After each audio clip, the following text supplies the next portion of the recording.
આપણે સાકર વિશે જાણવું છે. ભગવાન તો સદા સાકાર જ છે. તર્કો આપી સમજીએ. સાકાર એટલે શું?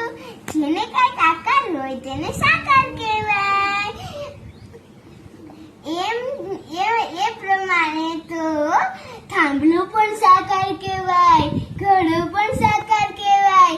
જગતના જે પદાર્થો છે તેને કઈક આકાર છે તેને સાકાર કહેવાય. સાકારના બે પ્રકાર છે, વ્યતિરેક સ્વરૂપ અને અન્વય સ્વરૂપ. પહેલા આપણે વ્યતિરેક સ્વરૂપે સાકારી જાણીએ. ભગવાનના અક્ષરધામને વિશે ભગવાનનો આકાર છે અને ભગવાનના પાર્ષદ જે મુક્ત તેનો જે આકાર છે તે સત્ય છે, દિવ્ય છે અને અતિશય પ્રકાશયુક્ત છે. ને ભગવાનનો અને તે મુક્તનો જે આકાર છે તે પુરુષ જે વિભુત છે અને સચ્ચિદાનંદ રૂપ છે. વચનામૃત ગઢડા અંત્ય 38. હવે આપણે વ્યતિરેક સ્વરૂપે સાકાર ઈ જાણીશું.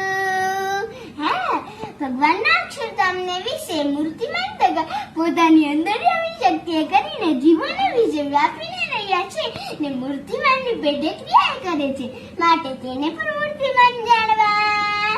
વચનામૃત